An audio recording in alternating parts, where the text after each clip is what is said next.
has areas: preventing and combating anti-Semitism, protecting and fostering Jewish life, education, research, and Holocaust remembrance. The Jewish Porto is very proud of its work and achievements in all these areas, including creating infrastructures for Jewish life, producing films on Jewish history, and building 2 museums, the Jewish Museum and the Holocaust Museum, which you'll visit tomorrow. These museums, particularly the Holocaust Museum, are visited by about 50,000 school students every year. And this makes a huge contribution to the education of youngsters about Judaism and to the prevention of anti-Semitism by upcoming generations.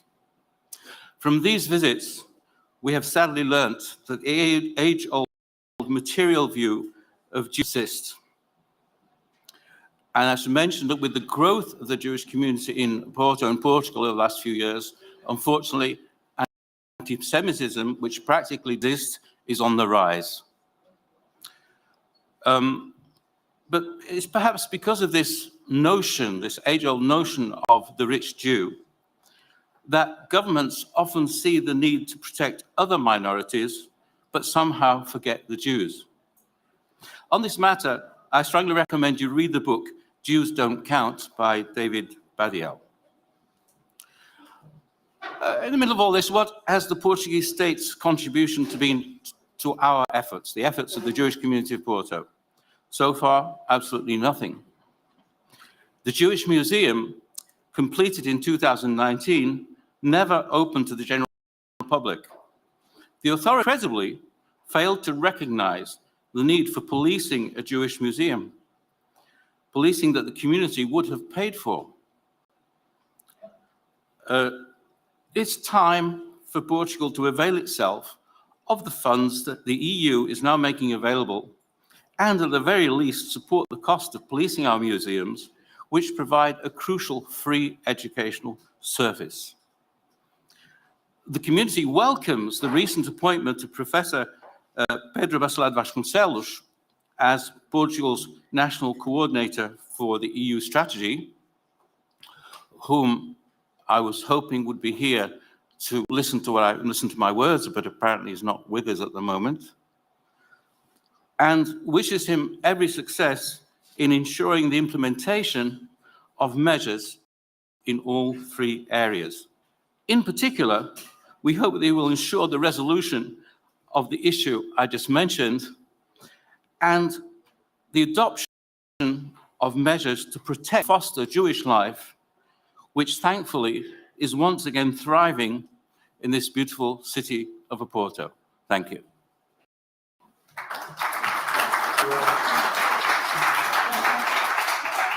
Thank you. Sorry, thank you for the microphone there.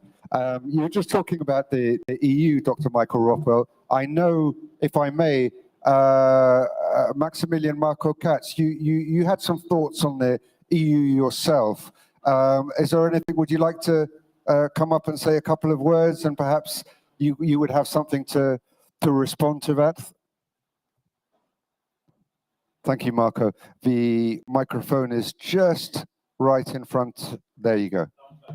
Well, you can just pick it up, the microphone, because there we go. Yeah. Okay. First of all, I thank you for me being here. Second, regarding the EU policies related to combating anti-Semitism. My name is Marco Maximilian Katz. I am the director of the Center for Monitoring and Combating Anti-Semitism in Romania, which was created 22 years ago. Basically, I followed up all what is happening, especially in Romania, and of course in the last years in Europe regarding this issue.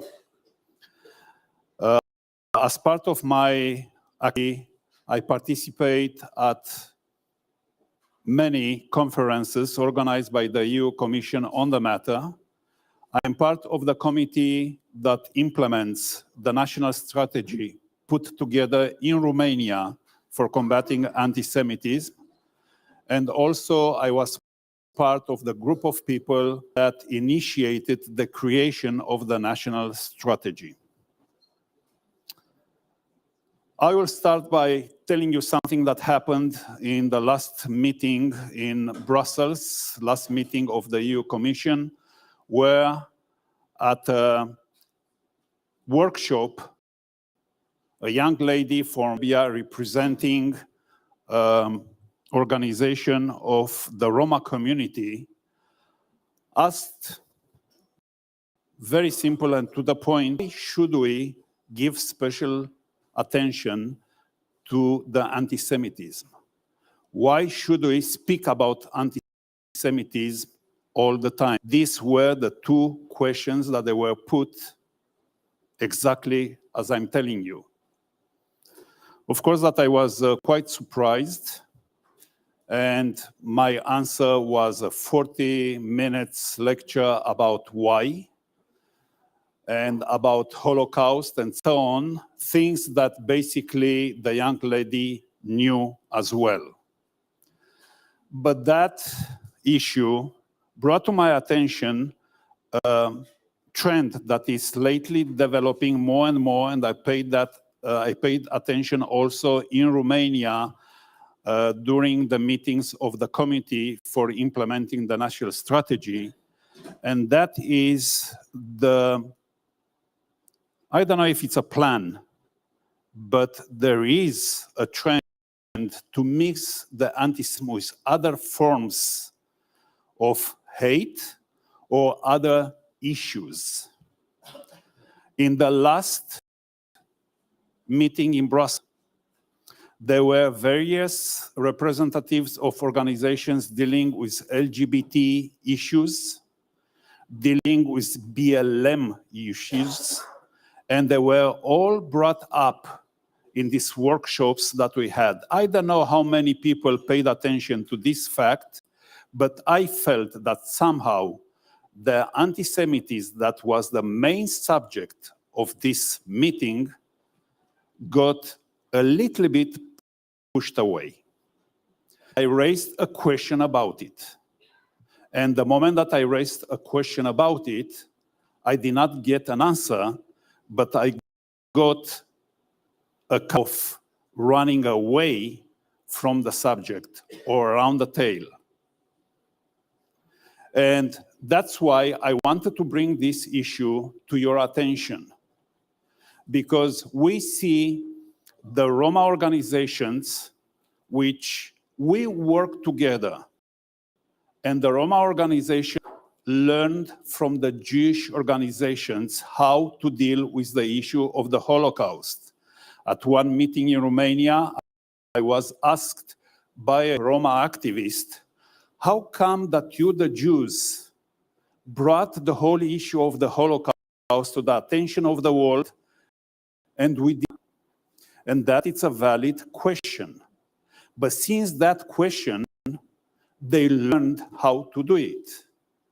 And because, and I'm giving you again the example of Romania, because in Romania, the Jewish community is very small and the Roma community is very large, then feel that in the commission dealing with the anti-Semitism, the Jews are somehow marginalized. Why I'm saying that? Because in one of the meetings, at a remark made by the representative of the Jewish Federation of the communities in Romania, somebody, and especially I avoid saying who, but somebody said very clearly on a microphone like this, do not teach us how to deal with the anti-Semitism. And he followed that remark with telling us, you are here as guests. So this is an issue that happened in a committee, interministerial committee, representing the government of Romania. And this actually brought to our attention that the political agenda is far more important Right. and has a priority in combating anti-Semitism. Marco, thank Okay. you very much. Thank I you. really appreciate it. It's a super interesting point. And in just before I go to Dr. Rothwell, your remarks are primarily why, not just because you've noticed a trend, Marco, which is appearing across Europe. This need to kind of throw anti-Semitism into the same pot, or bouillabaisse if you're French, with other forms of hate, Roma, LGBTQ, and whatever. And we saw some of that in the French plan, which is why, and I would encourage you, if you haven't already done so, have a look at the resolution we have to vote on later on, and those very issues are spoken about. This idea of decoupling anti-Semitism from this sort of central pot and this trend of attaching it to other issues. So thank you, Marco, for raising that. Dr. Rothwell, you have a microphone. I mean, you just spoke about it. We'll be as able because we have an awful lot to get through, but I want to give you the final word. You mentioned the community, Baruch Hashem, is self-sufficient. Do you have any anecdotal evidence that, or any experience in that other communities who maybe aren't in such an advantage are being railroaded into this kind of intersectional arguments, or you know, that this need to include other groups when they're talking about their own experiences? Do you have anything on that? Absolutely. I think that the National Coordinator's talk put that in perspective, that the romantic idea was given that there's no anti-Semitism in Portugal, and that what Portugal has to deal with is other kinds of racism and hate. And so all this relativization is the mainstream political position. Basically, the coordinator was saying he didn't really have anything to do. There's no anti-Semitism, and he's totally unaware of the fact that there are, as I mentioned briefly, a growing number of anti-Semitic incidents that have happened in Portugal over the last 10 years, and these are detailed in the final chapter of the book, which I hope you'll all take with you. And I'm not going into all the details now, but it's to say that there have been all sorts of very disagreeable incidents recently, and not only talking about painting, anti-Jewish graffiti, also what looked like an attempt to get somebody to have a fatal road accident, also an attempt to scare somebody into thinking they're being accused by the police of child pornography. So behind the scenes, there are lots of bad things going on in terms of developments of anti-Semitism in Portugal. And there's a problem of the authorities in coming to terms with this reality. They, as I say, for now, they're sticking with the traditional rosy picture, which was pretty accurate before the growth of the Jewish communities, that there's not really any anti-Semitism here in Portugal. Okay, thank you, Dr. Roth. We're going to have to move quickly on, but I really wanted to once again express my great appreciation to you, not only for your partnership here, and also to Marco for raising that important intervention. Now, I know there are some other speakers. Madame Fajolès, you wanted to say très rapidement, si on peut. You might need your headphones again. Ou ici au point de micro, si ça vous dérange pas. There might be one more question from Madame Fajolès. Yes, of course. Oui, ça y est. OK. Donc sur ce sujet précisément, en France, la délégation interministérielle, elle travaille contre le racisme, contre l'antisémitisme et contre la haine anti-LGBT. Nous nous battons régulièrement pour maintenir la distinction et la spécification de la lutte contre le racisme. Néanmoins, par exemple, quand on fait des formations auprès des policiers et qu'on va travailler pour déconstruire les préjugés, pour dire que les personnes ne doivent être attaquées en fonction de son origine, en fonction de sa religion, en fonction de sa couleur de peau, ça a du sens de parler de la lutte contre l'antisémitisme et de la lutte contre toute autre forme de racisme. Il faut savoir les distinguer toujours, mais le fait, en tout cas nous en France, si on devait faire un service séparé, ça ne serait pas plus efficace. On n'aurait pas plus de moyens et on ne toucherait pas plus de monde. Donc, mais par contre, je sais, puisque la DILCRA représente la France dans les instances européennes, que nous sommes quasiment les seuls à tenir cette position. Voilà. So thank you. So basically, Madame Fajoles was saying that it's always finely balanced to try and get. They have to bring in the other issues because it therefore enables it to reach a much wider audience. But and so that's if you like the payoff. By bringing in other groups, you get to a wider audience. But it's always this challenge of separating. And it wasn't really a question, actually. It was more of a comment. Please, comment. Sure. I mean, in France, there are nobody will deny there are serious issues of anti-Semitism, and so that package makes sense. The problem here in Portugal is they're pretending there is no issue with anti-Semitism. A bit different. Thank you, Dr. Rothwell. We're going to move straight on. I mean, Dr. Rothwell was mentioning there, you know, his museum bringing in a lot of young people.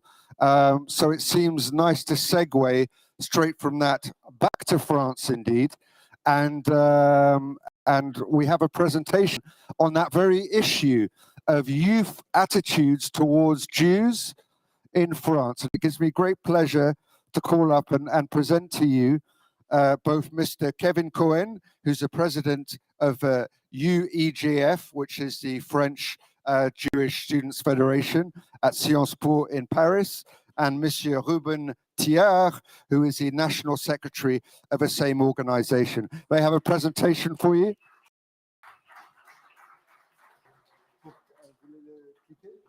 Voilà, ça va. Je vous laisse tranquille pour le moment. Pour le moment. Ça va. Hi. 1, 2, ça fonctionne. Super. Une dizaine de minutes. Super. Voilà, super. Voilà.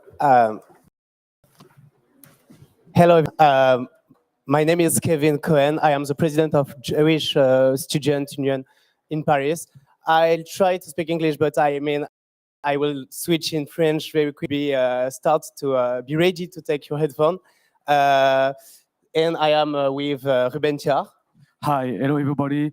I'm Ruben Thiard. I'm General Secretary of UGF, the French Union of Jewish Students, was created in 1944 after the Second War by resistance in south of France.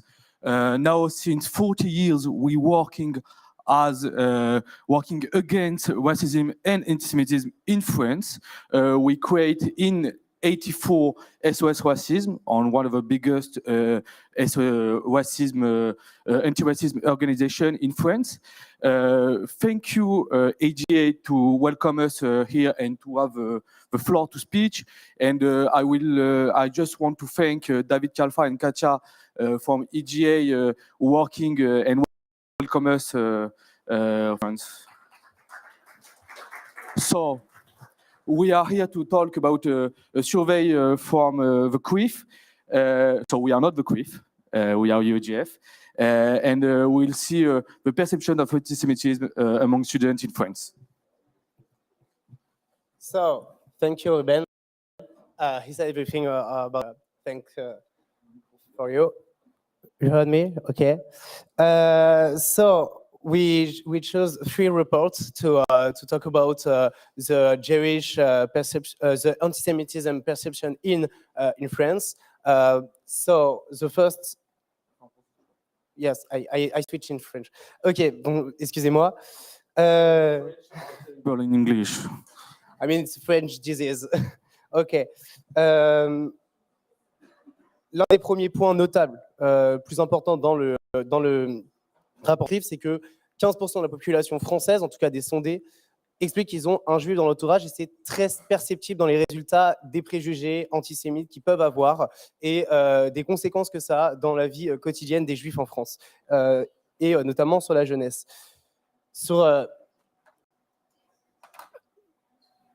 Donc, concernant les préjugés, l'enquête révèle un niveau de préjugés. On constate que 42% des personnes interrogées de moins de 35 ans adhèrent à 6 préjugés antisémites ou plus. Et ce sont chez les sympathisants de l'extrême droite et les moins de 35 ans où cette donnée est le plus perceptible. 45% des moins de 35 ans affirment qu'on plus contre l'antisémitisme, plus contre le racisme contre l'antisémitisme. Mais c'est chez les moins de 35 ans qu'on considère que l'antisémitisme est beaucoup plus combattu que le racisme en France, à hauteur de 21%. So in France, the stereotypes are really incremented in the person in France. So in 2004, we create a little program called Coexist, who are working to deconstruct prejudice and stereotype in middle school. So since 2004, every year we have 350 intervention in class to deconstruct stereotype. Okay, we're working with SOS Racism and with Lavage in one of the biggest student syndicates in France. We can saw in middle class some prejudice like Jewish are rich, Jewish are really community. Elise Fazles before, and thank Elise for all your words before. She talked about in the middle age the stereotype of Jewish are rich. People, students in middle school, think Jewish are rich, but we can saw stereotype kill, and we saw with Ilan with the anti-Semitic influence is not possible. So since we make the intervention in Coexist in middle school. Concernant les... Sorry for this. Concernant...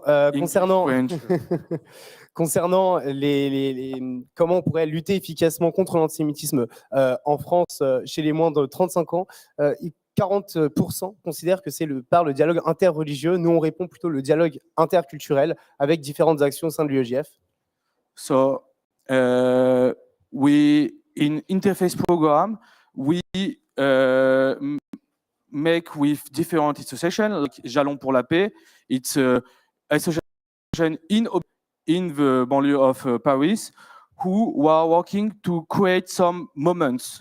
We're not rabbi or imam, we are students, we are activists, and we try to talk with students. We don't try to talk with an organization or association.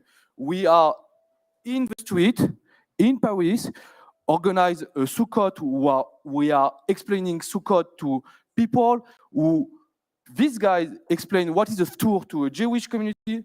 So we try to make connection, a bond between communities. Like, do you know Abu Ghosh? Abu Ghosh is a small city in Israel, okay, close to Jerusalem, and it's known as the multicultural city in Israel, okay? Since 20 years, every trip we organize in Israel with students, with Jewish or non-Jewish, we are in Abu Ghosh with our partner like Betram and Bet Esther, was working to put people together, like play football, an Arabic and Jewish team football, or dancing together, like all these projects.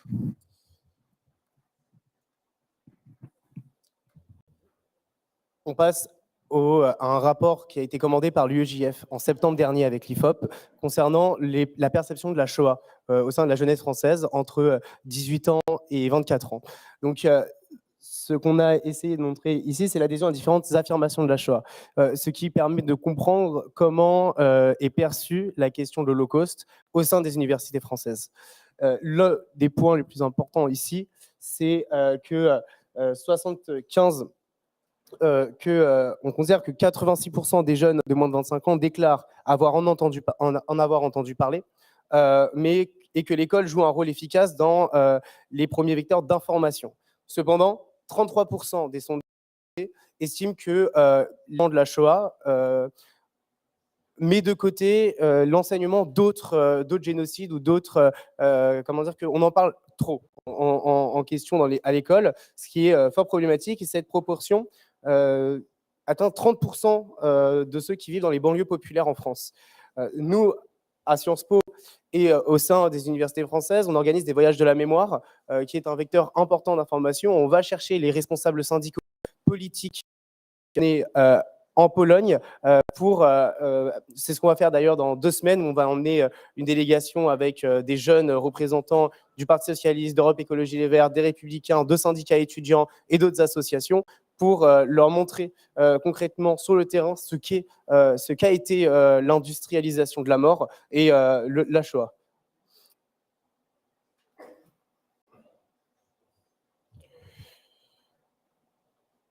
Sur un point important, et je vais parler de mon expérience plutôt à Sciences Po Paris. Je suis président depuis le mois de septembre au sein de cette université et on a pu faire remonter de nombreux problèmes. Donc là, ce qui est présenté, c'est les 2 rapports qu'on a montrés. Sur le campus de Menton, donc Sciences Po a un campus délocalisé qui est spécificité sur le Moyen-Orient, donc les problématiques liées à la haine d'Israël et à la haine d'Israël sont très perceptibles, beaucoup plus qu'à Paris, où des problèmes d'antisémitisme liés aux préjugés plus classiques sont perceptibles. Le rapport a été présenté au sein de l'administration, au sein d'un groupe de travail contre le racisme, les discriminations et l'antisémitisme, qui vient d'être créé. Ça a été une demande de l'UEJF. Moi, ça fait 5 ans que je suis au sein de cette université, et ça a été une demande que j'ai faite avec l'UEJF et SOS Racisme il y a 5 ans. Donc on voit les concrétisations maintenant et ce rapport a été pris en considération par l'administration, présenté au sein du conseil de l'institut, donc au sein des instances, pour qu'on puisse développer un programme efficace pour avoir une personne, un interlocuteur au sein de l'administration quand il y a des problèmes d'antisémitisme, et une réaction plus efficace. Il y a de nombreux sujets qu'on traite. On est aussi sur un programme de valorisation culturelle, donc de tourner vers la médiation interculturelle, d'essayer de brasser large. Donc, les médiations interculturelles, Soukot expliqué à nos potes, qui a eu un certain succès avec des personnes de Sciences Po qui sont venues pour comprendre ce que c'était la culture juive. Parce que le rapport du CRIF, comme présenté précédemment, montre qu'il y a une méconnaissance du judaïsme très présente chez les jeunes en France, et ce qui nourrit la proportion est beaucoup plus importante dans les préjugés, dans les préjugés racistes et antisémites envers la communauté juive. Et ces actions-là permettent, en conséquence, de répondre à problème. À Sciences Po, il y a 5 ans, l'antisémitisme n'était pas à l'ordre du jour, c'était pas un sujet, on n'en parlait pas, et pourtant elle était bien présente pour les populations qui étaient les étudiantes et les étudiants qui étaient au sein de l'université. L'intérêt de s'engager, d'être présent au sein des instances en tant que membre de l'UEJF permet après de parler avec l'institution, de pouvoir développer des programmes et d'avoir des réponses. On a eu un hommage à David Gritz. David Gritz est un étudiant de Sciences Po qui est mort pendant la 2e intifada à l'université hébraïque de Jérusalem dans un attentat palestinien. Il y a eu un mutisme de l'administration pendant près de 20 ans. Des initiatives de la part de personnalités, d'étudiantes et des étudiants qui étaient aussi auprès de lui à ce moment-là, mais rien de la part de l'administration. Et c'est que maintenant qu'il y a eu aujourd'hui une plaque en son nom au sein du plus grand amphithéâtre de Sciences Po Paris, qui signifie un symbole de montrer qu'un étudiant n'est plus là, mort à cause de l'antisionisme. Finalement, enfin, la question du mutisme pendant une vingtaine d'années, c'est Israël, on n'en parle pas. Aujourd'hui, il y a un changement de paradigme parce qu'il y a un travail de plus de 5 ans au sein de Sciences Po pour qu'on puisse travailler sur ces sujets. Ça, c'est un premier point. Il y a un deuxième point aussi, les témoignages de la Shoah au sein de l'université, ce qui permet on a eu plus de 500 personnes un mardi soir pour écouter une rescapée de la Shoah. Et on a eu Mathias Vichra, qui est actuellement le président de Sciences Po, qui a utilisé comme exemple les actions de l'UEJF au sein de l'université pour, au mémorial de la Shoah, alors qu'il y a un partenariat de l'école avec le mémorial. So, we talk about interface, stereotype, and remembrance. Let's continue to Israel. And in university in France, we saw in 1 year 2 facts. It's the same, far left and far right, rising in university now in France. We saw it was a little bit not a lot before, but since 1 year, we saw a rising from the far left and far right ambience in university. So we had a few tags in university, 39 to 45, Palestinian, and go back to Poland or Auschwitz. Some Nazis cross in the corridor in the university. It's hard for students. It's not easy to live like that in France because I'm French. And we saw Waffen in Assas, like the biggest university in France, in Paris. We saw a lot of tags, and the student is not easy for them. We try to do a lot, like the job of Kevin in Sciences Po, with all the trip in Israel, in Poland, and all the work. So maybe, yes, talk about...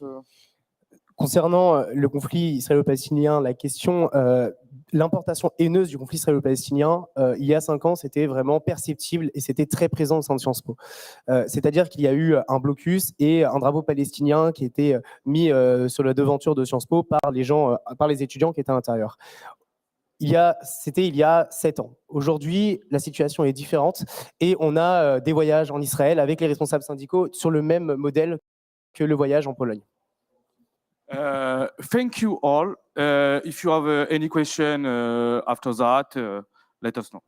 Thank you. Gentlemen, thank you. I'll tell you what we're going to do. First of all, it's an extremely important survey. And I thank you to my colleagues from France, David Kalfa and Katja Bayer, for raising it to our attention because we wouldn't have known about it. And above all, kol hakavod to you two for actually making it happen. So thank you very much. We'll take some questions towards the end. What I'm going to do, we've had a sort of close look at France. Guest now, we're going to take a pan out and look at the more general trends of online anti-Semitism currently affected in the world. It gives me great pleasure to introduce our next speaker, Mr. Tomer Aldoulbi, who's the founder and executive director of Fighting Online Anti-Semitism. He also has a presentation which he's going to be running past you. And Tomer, thank you for joining us and looking forward to hearing what you have to say.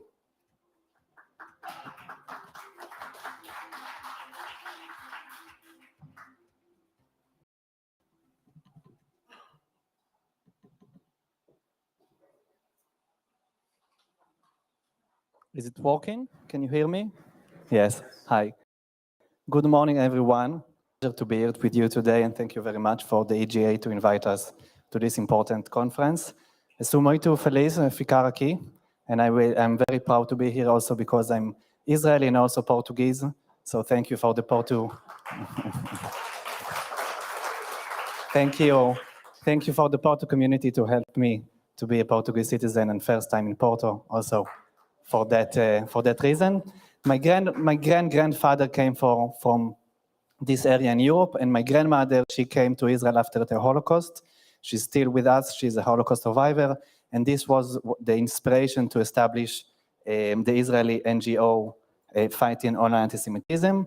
It was established 3 years ago, and the main purpose is to remove anti-Semitism from online sphere, from various social media platforms. We also pay Google and Twitter during the first 2 years of the operation. We are still recognized by the social media platform as trusted flaggers. And of course, we work with other NGOs, including the one that you can see on the screen. And we are operating mostly in Israel and in Europe. So far, in the last 3 years, we have started to report anti-Semitism in various platforms. I'm wondering if there is any platform that you don't know on the screen, you can raise your hand. I'm sure some of the platforms you don't know, and we work on 10 different platforms, and we've reported more than 15 anti-Semitic posts, and we have trained about 400 volunteers. Most of them are Israeli students and young adults, and the rest are European students, mostly European young adults, in the countries, as you can see here, in Italy, in Switzerland, in Germany, and other countries also outside Europe. So just 2 quick questions before we start with the presentation. If you have encountered any offline attack, anti-Semitic, could you raise your hand if you want to share that? Okay, the numbers are good, I think. Have you encountered any online anti-Semitism on the social media platform? Okay, so I think that's a good point to see that it was about the double of the hands that were raised up, the double of the people that encounter online anti-Semitism, and that is why it's so important to talk about this online sphere. We're going to talk about the online sphere in reality, our annual report for 2022, and some concrete examples how monitoring anti-Semitic content can really protect us in Europe and in Israel and other places around the world. Some of the content might be difficult to watch. I don't think it is nothing that you've never seen before.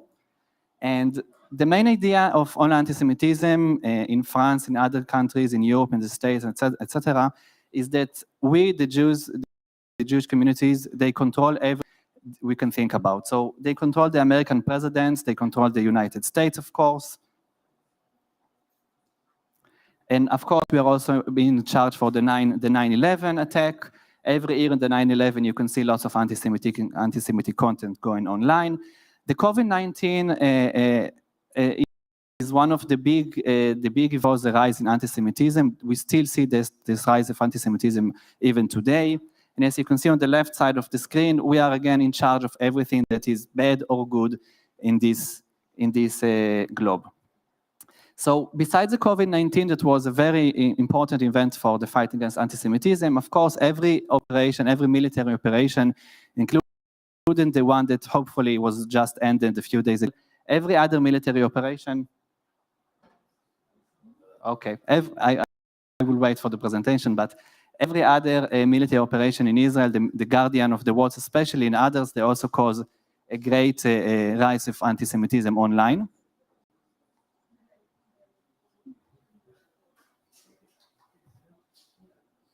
It's too early for questions, but we will wait for.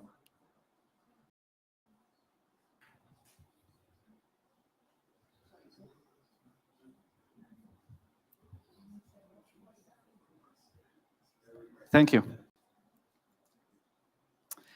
And the COVID-19 especially, as you all know, some of the people, some of the anti-Semitic opinions said that it was a Jewish hoax. Some of them said that it was invented by Jews to spread COVID-19 and to get a lot of money, also by the state of Israel.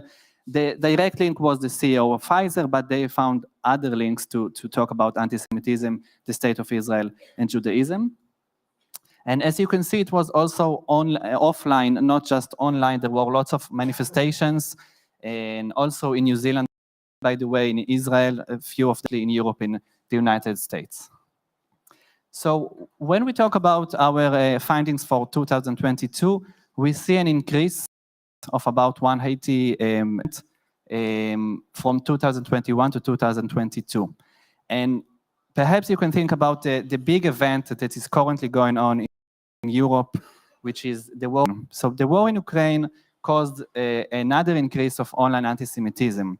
This was a survey that we conducted 1 year ago. So if you can see, it's a bit small, but 23rd, 24, when the war was, let's say, officially started, we've used AI to check with some hashtags, and we've seen that there was a rise of anti-Semitism online. This was conducted only in English, mostly in Twitter, but this is a very easy understanding that the war in Ukraine made an increase of anti-Semitism. And when we talk about this war and other events in Russian, etc., the VK platform, which is a network mostly for Russian-speaking people, but not just, also for other languages. So the main conspiracy theory is that was, again, the Jews are responsible for the war in Ukraine. Those are just 2 examples from this network. And this network, perhaps you've never heard about it. It's very, very difficult to remove anything on this platform. When we talk about reporting content, as I said before, we monitor and report content on 10 different platforms. Twitter was found as the most anti-Semitic platform for 2022. And I would also say that there is a direct link to what's going on now with Elon Musk, even though they have a new CEO, which is maybe very good for Twitter. It was the most anti-Semitic content, and then VK, Facebook, Gab, and other platforms. Twitter was also the one with the lowest removal rate. Removed 100% of all the links that we have found. Instagram 52, Facebook 41, and YouTube 40. Facebook 48 and YouTube 41. And this slide is very important because this is only about classical anti-Semitism and Holocaust denial. This has nothing to do with anti-Israeli hate and anti-Zionism. I will show you in a second the difference. So TikTok has removed everything that was anti-Semitic and Holocaust denial. The way we work is that we talk with the platform. So we send the platform everything that our volunteers find. And because we are trusted flaggers, the platforms, they talk with us as an NGO, and they prefer to talk to NGOs rather to private people. So that's why TikTok has removed 100% of the content, and other platforms with about 50% removal rate. Of course, hopefully next year it will be a bit higher. The problem starts when we talk about anti-Israeli hate. And maybe you can see on the screen in the middle that about more than a third of the content that we found was anti-Israeli hate on all the platforms. But as you can see, only 5% were removed from all the platforms, compared to about 35% of Holocaust denial and classic anti-Semitism. And this is our biggest concern today, as it was discussed before about anti-Zionism and anti-Israeli hate. The platforms are not going to remove that. They are not going, in my opinion, to adopt the higher definition as well.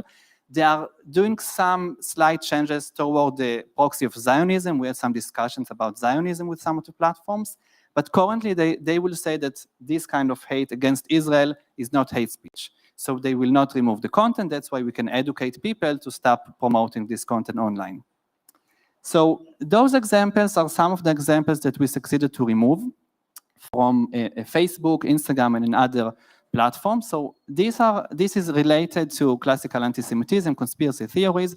So these photos, if we know how, we can remove that quite easily or efficiently, including those examples, again, related to the 9/11 and other conspiracy theories.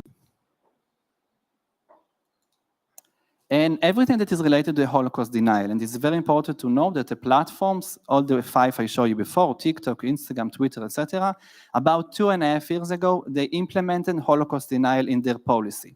So today, if you find anything that is Holocaust denial on these platforms, you can report this content. It's supposed to be removed because now they consider hate denial as part of their own policy. Hopefully in 2 years, they will consider anti-Zionism as part of the policy, but it will take some time. So these kind of examples was able for us to remove, and also other Holocaust justification, as you can see on the screen in Arabic, in different other languages. This content was removed. Everything that's, yeah. And again, the problem starts with these kind of examples. This is most likely to stay online on this platform. And I had to put something because it was too aggressive, too violent. So these kind of examples, and we see them more and more today online.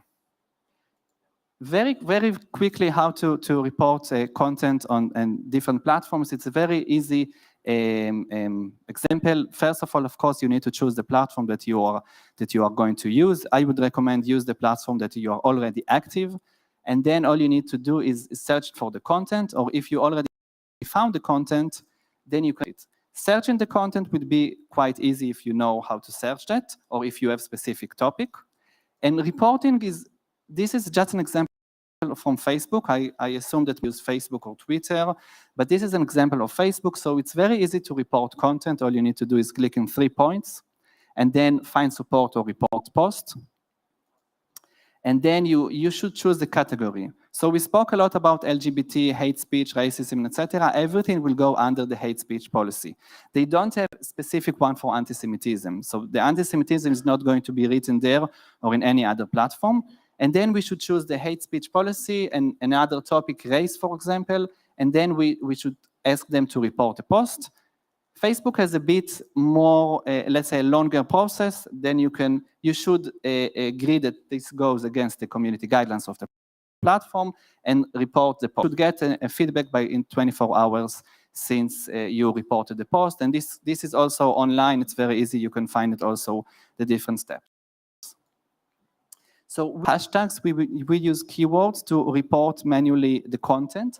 We have developed some AI tools with Israeli IT companies that work with us. It will be done in a few months, but currently we focus on manually monitoring, and some of the keywords here are in Russian, German, Spanish, and there is a very long list of keywords and hashtags, and we use those for the volunteers. Of course, the anti-Semitic people, they know how to manipulate the social media platform. That's why it's like it's a game that maybe one day we will win, one day we will lose, but we know also how to manipulate them because we know the new hashtags that's going on online. So as you can see, they would use, instead of I or E or J, etc., they would use other numbers like 1488, which is related to Hitler, and etc. So they will use new hashtags in order to promote their anti-Semitic opinions. We have developed a unique reporting system for our volunteers, and that's also very important. And I think that is also something that is very important to say here, because as so many European Jewish communities, if we work together with the same system, with the same monitoring process, this is very easy, or it will be easier to report and to remove content. So this is a system we reported for our international and Israeli volunteers. And we also know automatically if the content was removed or not. It checks every day if the content is still online. And then as you can see, we get the answer if it was removed or not. And then we send everything that was not removed, we send it to the platform. And this is more or less just a few examples of the numbers that you can see on our system with different graphs for different periods of time. We asked the volunteers to also decide which language was the post reported and from which location. So as you can see, the purple is the European Union. The 61% is unknown, mostly on Twitter, but we always encourage the volunteers to check if he's based in Europe, so we can do something for the user or against the user. And another thing that we added last year, it was the question, do you believe the content you reported poses a threat? So as you can see, a third of the volunteers, they said yes. And the other third, they were not sure. And this was very important because we started to understand when they monitor anti-Semitism online, they find many things that are concrete threats to Jewish communities. But no one really knew about it before this question was added. And I would like to share with you just 3 quick examples about anti-Semitic content that was found online. And then it was, let's say, we prevented it to attack and we protected Jewish communities. This is an example, again, from the VK platform. About 2 years ago, we found a user that bought a weapon in the United States, in South Carolina. And then we talked with the VK, and it was very surprising, but they removed the user, and they also did their own investigation, and they removed many other users with the same intentions, with the same violent images to attack Jewish all across the United States. Quite recently, we have found a very worrying WhatsApp groups, neo-Nazis groups in Germany.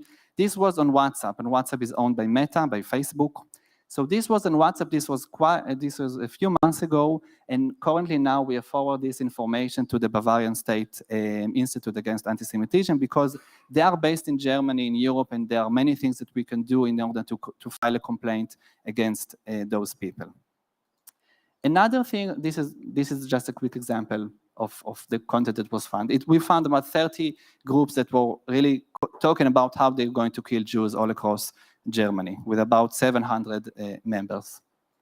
And the last example would be something that is related to terror. Even though we monitor anti-Semitism, we also find quite recently many Telegram groups that teach how to stab ADF soldiers and make homemade explosive. This was also during the last operation. 1 week ago, we found new WhatsApp or Telegram groups, but this is for a few months ago. And as you can see on the screen, how to make simple explosive with anything that you find at home. And another video that was on Telegram about this topic. And now we are waiting to talk with Telegram and to encourage Telegram to remove this group from their own platform.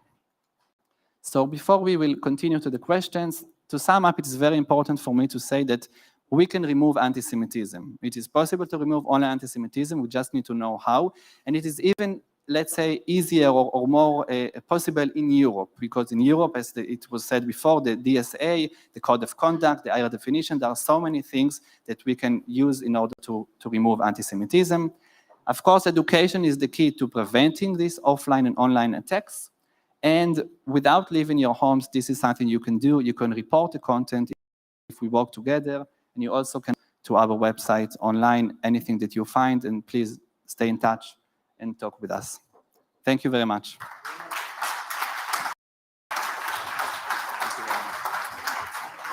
Tomer, you're doing, wow, it's incredible. And it's like, I mean, there's no other word for it. It's a public service that you're doing privately. It's incredibly important. Thank you so much. I tell you what, we're just going to jump straight on. We'll take any questions that we have at the end. Tomer, once again, thank you very much. Now, we have a lot of information coming at you. It's important to keep going so we get an overall picture of where things are at. So it gives me great pleasure moving swiftly on. Canada via Scotland. Christina Jones, the Communications Associate for Camera in UK, also has some information she wants to share with our conference. Christina, thank you so much for joining us. The is right here, and I'll be right down there if you need me for anything. You may use whatever you like. I believe my presentation, can you hear me now? Ooh. I do have a presentation, so hopefully it will be coming up. But I do want to say thank you to AGA for inviting me to speak here today. I appreciate it. Do excuse my accent. 1 minute it will sound North American, the next minute it will sound pure Scottish. So apologies in advance that I go back and forth. If you told me 10 years ago I would be here standing to you today talking about anti-Semitism in the traditional media, I wouldn't have believed you. I actually studied archaeology and history. By academic standards, I am actually an archaeologist, which is dealing with animal remains from archaeological context. So nowhere near what I'm discussing today. So it shows you sometimes you're nowhere to some extent. I wanted to briefly begin by explaining a little about us as an organization. CAMERA is the Committee for Accuracy in Middle East Reporting and Analysis. It was founded in 1982 at the beginning of the First Lebanon War. We are an international non-partisan media monitoring organization. We have offices in the UK, Israel, and in North America. Our goal is to ensure that media outlets are accurately portraying Israel and the conflict. And we have expanded also into highlighting anti-Semitism. CAMERA was established about a decade ago to monitor the British media. We do not just monitor the media for bias, but proactively engage with journalists and editors to challenge and misleading claims about Israel and the Jewish community. We undertake work in Spanish, English, Hebrew, and Arabic, and examples today I will be showing you. As you can see from the slide, here are the names of our wider CAMERA family, and we've also expanded onto university campuses where we have fellows also in North America, the UK, and Israel. Do feel free to ask me questions later on today. But to begin, I would want to hopefully, yes, there we go. I'm utilizing some examples that we have written upon as Camera UK from the Guardian newspaper that have taken place this year. The first is the recent depiction of Richard Sharp, the outgoing chairman of the BBC. We have since published an article about the ongoing anti-Semitism of Martin Rowson, the cartoonist responsible for this depiction. After a lot of public outrage, the image itself was removed, and they did cite that it did not meet editorial standards. The reason why Rowson actually tried to justify this, like all the imagery that he used, but as you can see, it's unacceptable. The second is from March this year. The words shown on screen come from an article titled Adelaide Writers' Week, written by journalist Cyan Kane. It highlights a line from a poem by Mohammed Al-Kurd, an Arab activist with a history of pro-terrorist and inflammatory remarks on social media. As we know, according to the international definition of anti-Semitism, using symbols and images associated with anti-Semitism, such as Jews killing Jesus or blood libel to characterize Israel or Israelis, is an example of anti-Semitism. The Guardian actually wrote the article in a manner of defense of his poem by noting his allegations are well documented effectively, legitimizing this blood libel. And the outlet still refuses to amend the article to make it clear that they reject his anti-Semitic accusations. We've also contacted the Guardian to explain why this poem and this article further fuel anti-Semitism, and we've also called them out for failing to edit it. I now wish to move on to our Camera Arabic department. As part of the remit is to highlight and research about anti-Semitism within Arabic Western media outlets. As part of the department's recent focus has been on the BBC Arabic media service. Camera, in conjunction with the Jewish Chronicle, published an article about how the BBC Arabic media service has been playing songs that blatantly call for the blood of Jews and Israelis to be spilled during January and October last year. The words shown on screen taken from this example had over 36 million views before it was removed. Another example on the service, not highlighted on the screen, story of a militant knocking on his mother's door before he launched an attack that was broadcast in October. The most striking example was during May last year for the Palestinian oud player, Mr. Shuli, was invited to perform a folk song that addressed Palestinian militants, and he spoke to the presenter and laid out his reason for performing a song calling for violent resistance.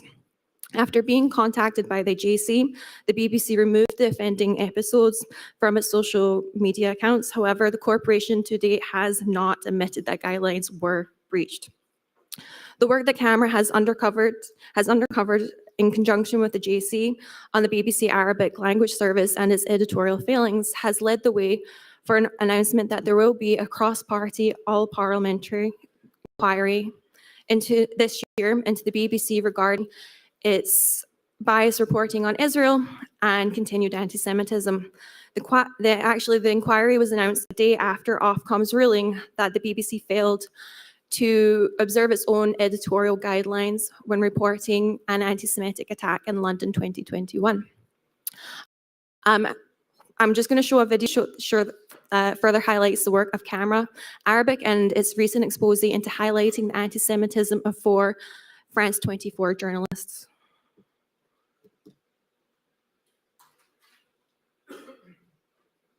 Is it going to play?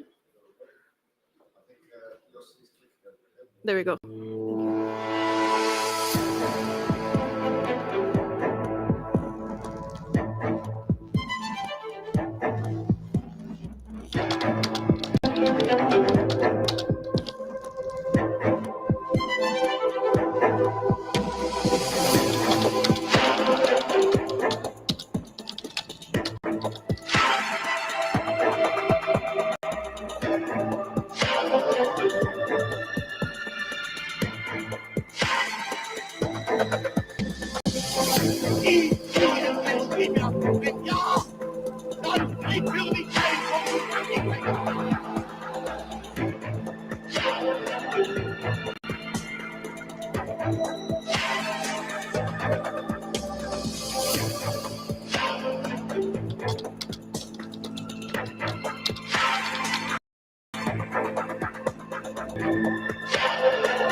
Thank you. So that kind of gives you an idea of what we are doing as an organization. I do want to add that we have actually also written a dossier with the NGA. We've helped contribute to that as well regarding the BBC Arabic. Hopefully that will not play again. Can I have my presentation? Will it come back up? There we go. Perfect. Thank you so much. And before concluding, I did actually want to briefly touch upon campus media and issues that our students face on campus for being Zionists effectively. As you can see, the tweet behind me says that Zionists have no place on campus, which is also defamatory in itself. It also received quite a lot of tweets and shares as well. But it also just highlights the inability to speak about Israel on campus and what they are facing day to day, which I guess was also highlighted in our fellow colleagues from France as well. I'm also showing an image of Pi Media. It is a student newspaper of the University College of London. One of our fellows faced multiple delays in getting their article published for discussing Israel. The editors would demand edits of the student would make them, then the editors would continue demanding more to effectively delay this article that the student was writing on Israel. The editors also then told the student that camera on campus, that we as an organization did not have the right to republish anything that Pi Media publishes, which is something we tend to sometimes republish the students' articles that they do that are part of our fellowship onto our campus blog. The student had to challenge the editor, demonstrating that other students affiliated with off-campus organizations were not held to this arbitrary policy, thus highlighting a double standard. However, we found that an individual wrote an article that was anti-Israel was published within a week. This highlights that having a Zionist voice is not treated the same as an anti-Zion on campus, which equates to anti-Semitism. So, to conclude, as for emerging trends, we are seeing a rise in anti-Semitism in varying forms within media and on UK campuses. In certain instances, there is enough of a backlash for immediate action to be taken, such as the first image that I showed by The Guardian. However, sadly, this is not touching on the surface of anti-Semitism in the media that goes undisputed, like the example again from The Guardian from March. This is why organizations like Camera UK exists to combat such examples of anti-Semitism and anti-Zionism within the media. And until anti-Semitism is treated the same way as any other form of racism and prejudice, this will continue to permeate online and in day-to-day instances. Thank you.